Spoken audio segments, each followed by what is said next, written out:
करोड़ों लोग संतों की शरण में आते हैं, करोड़ों लोगों को संत कैसे उनका बेड़ा पार कर देते? नाम संतों से मिलता है और वो तलवार है जो जन्म मरण को काटती है।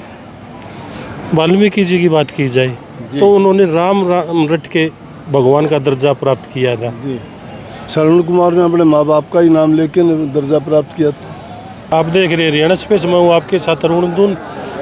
राधा स्वामी सत्संग दणोद के गद्दी निशिन गुरु मास्टर कंवर सिंह जी हमारे साथ मौजूद हैं। तो गुरु जी से हम जानते हैं, गुरु जी आम आदमी कैसे पहचान करे, क्योंकि हज़ारों की संख्या में संत होते हैं, कि भाई परम संत कौन सा है?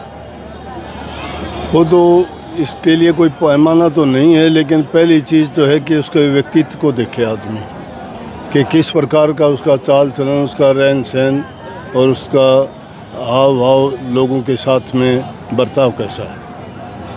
उसके बाद में सच्चाई जानने के लिए तो उनका संग करे, सत्संग सुने, और ज्यों-ज्यों सत्संग सुनता जाएगा त्यों-त्यों आदमी उनके विचारों को देख के उसके मन में अपने आप यकीन आएगा कि भाई ये सच्चा है या झूठा है, या इसके पास ज्ञान है नहीं है, या किस प्रकार का है।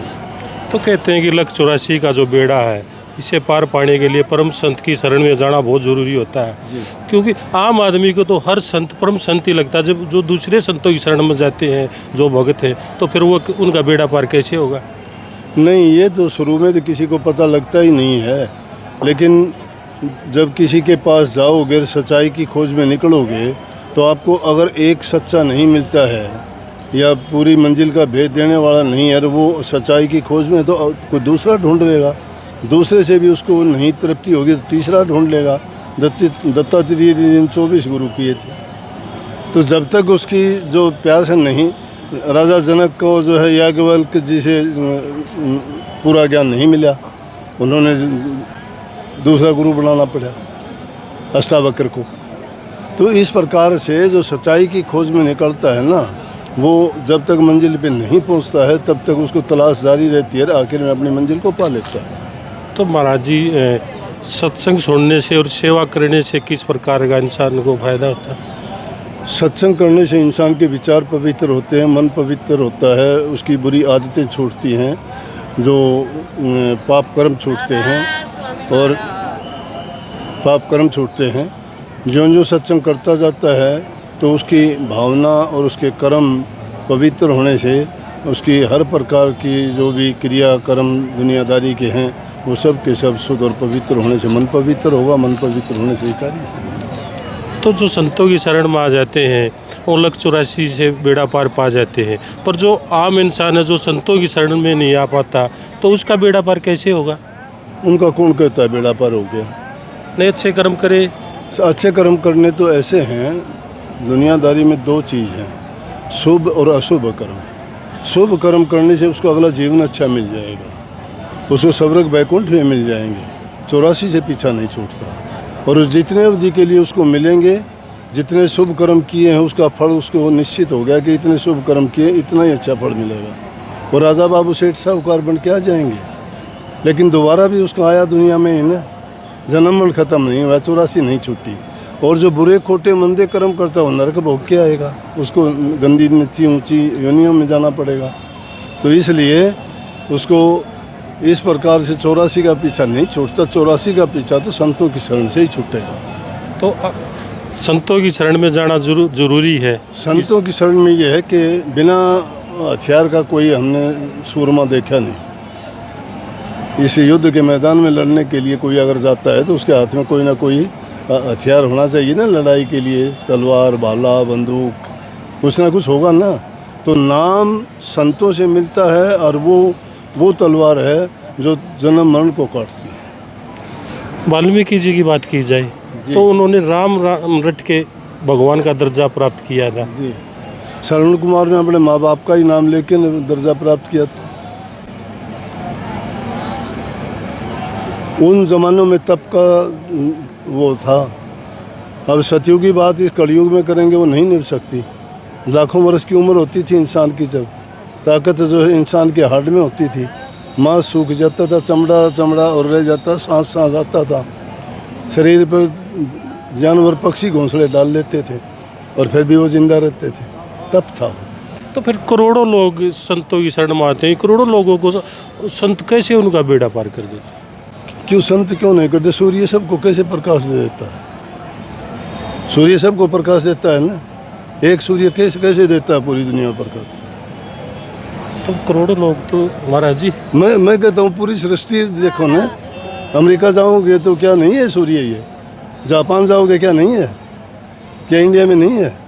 जहाँ कहीं भी जाओगे एक सूर्य सबकी तृप्ति करता है। राम नाम का वो कोई छोटी मोटी चीज़ नहीं जिसको हम अपनी आंखों से देख के आँख लें, उसका तोल कर लें, मोल कर लें, पकड़ लें, नहीं।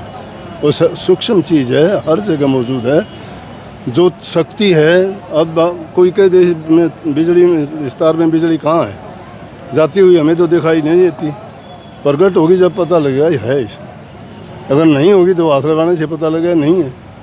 तो फिर जो साधुओं की शरण में जाते हैं महाराज जी, जो आम से वो साधुओं की शरण में चले जाते हैं जी। तो साधु और संत की शरण में जाने से किस प्रकार का एक अलग? साधु और संतों के दर्जे अलग होते हैं।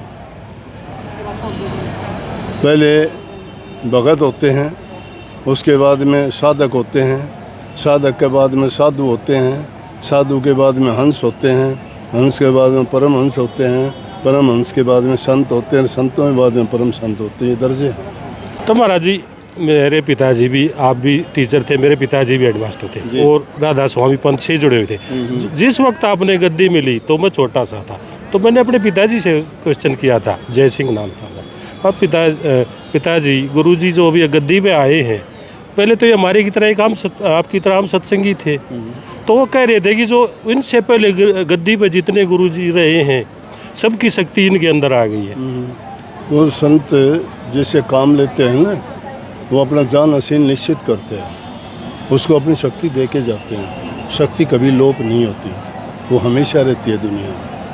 तो अपने से पहले जितने गुरुजी गद्दी पे रहे हैं तो सबकी शक्ति जिस तरह राजा है वो अपने जाने के बाद अपनी संपत्ति, अपनी राजगद्दी, अपनी प्रजा सब कुछ अपने राजकुमार को सौंप के राजा बना देता है, इसी प्रकार से संत भी अपनी कमाई हुई दौलत और शक्ति देके और अपने रहते हुए अपने शिष्य को संवारते हैं, उसको नाम भक्ति करवा के, त्याग करवा के, साधना करवा के उसको अपने जैसा ही बना देते हैं। जिस प्रकार से पारस लोहे को सोना बना देता है, इसी प्रकार से संत अपने शिष्य को इस तरह से तैयार करके जाते हैं। तो गुरुजी मैं देख रहा था, सर्च कर रहा था, जो गुरुजी थे परम संत ताराचंद जी, तो आसिया हिसार में कहीं वो वीडियो थी, तो उन्होंने आपको उस टाइम नाम देने की बख्शिश वो दे रखी थी कि आप नाम दान दे।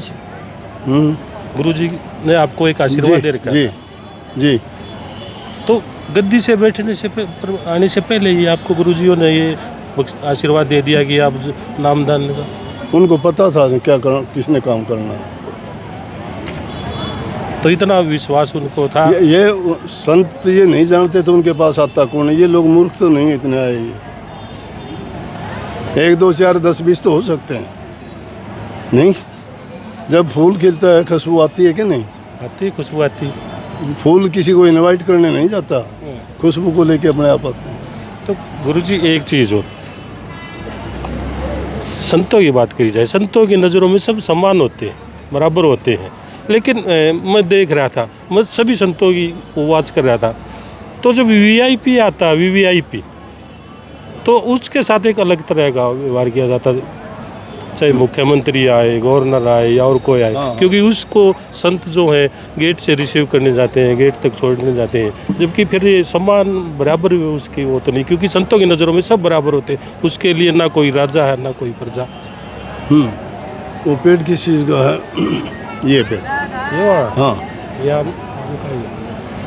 आम का हुआ, ये और आम का है जी, आम का हुआ। हाँ। ये आम का पेड़ लगाया हुआ है, इसकी प्रवेश करने के लिए पानी दिया गया, इसकी रक्षा सुरक्षा की गई, लेकिन बाहर जो किकर का पेड़ खड़ा है उसकी रक्षा सुरक्षा किसने की? तो परमात्मा ने करी, कुदरत ने करी। कुछ चीज़ें ऐसी होती हैं कि जिनके लिए आदमी को सोचना और करना पड़ता है, और कुछ चीज़ें ऐसी होती हैं जिनके लिए नहीं करना पड़ता। समझ गए? सब बराबर नहीं होते ना। तो महाराज जी मैं एक चीज़ हाँ बोलो बोलो। एक चीज़ और भी देख रहा था, ड्राइविंग का आपको बड़ा अच्छा शौक है, स्कूटी से लेकर बड़ी बड़ी गाड़ियाँ तक आप, मैं देख रहा था वो वीडियो भी आपकी। हाँ, क्योंकि मैं बचपन से ही अपने सारे काम खुद करता हूँ, और जब मैंने सारे काम खुद किए हैं तो खुद करने में मुझे कोई संकोच नहीं, अब भी करता हूँ। महाराज जी क्या संदेश देना चाहोगे जनता का कि मैं तो ये संदेश देना चाहूँगा कि आज की युवा पीढ़ी को नशे विषय विकारों से बचना चाहिए, माँ बाप की सेवा करनी चाहिए, उनका उद्देश्य पढ़ाई करके नेक इंसान बने, समाज में जो है अच्छी शिक्षा का प्रचार प्रसार हो, और समाज का उत्थान ही देश का उत्थान और कल्याण है। महाराज जी भक्ति से पहले इंसान नेक इंसान बने, चरित्रवान बने, प्रेम श्रद्धा के साथ अपना जीवन बिताए, अपनी नेक कमाई में विश्वास रखे, और हाथ से कमा के खाए, छल कपट बेईमानियों से बचे, उसका जीवन सुखी रहेगा। जिस इंसान का सुखी जीवन है वो भक्ति भी कर पाएगा, जो खुद दुखी है वो कैसी भक्ति करेगा। 2.5 घंटे आप लोग कहते हैं कि परमात्मा का नाम लेना चाहिए, सिमरन करना चाहिए, तो 2.5 घंटे बैठना बहुत मुश्किल हो जाता है ना। 2.5 घंटे की आदमी, मैं तो कहता हूँ महीनों तक बैठ सकता है। महीनों तक बैठ सकते। संतों की भाषा नहीं समझते, आप दुनियादारी की बातों को ही पकड़ते हो। कबीर साहब क्या कहते हैं कि बैठे उठे खड़े उतारने कहे कबीर हम उसी ठिकाने। आप घर से आए हो ना, आपको घर का ख्याल है ना अभी, कि आपकी कौन सी चीज़ कहाँ पे रखी है। आपको बार बार वहाँ जाने की ज़रूरत नहीं, यहाँ बैठे आपको ख्याल है। जब एक बार जिसने रसाई प्राप्त कर ली वो तो 24 घंटे बैठा है, बात करो, बैठा रहो, किसी से कहीं भी रहो, वृत्ति तो वहीं जुड़ी हुई है। जिसकी वृत्ति लगी उसको सोचने की जरूरत ही नहीं है।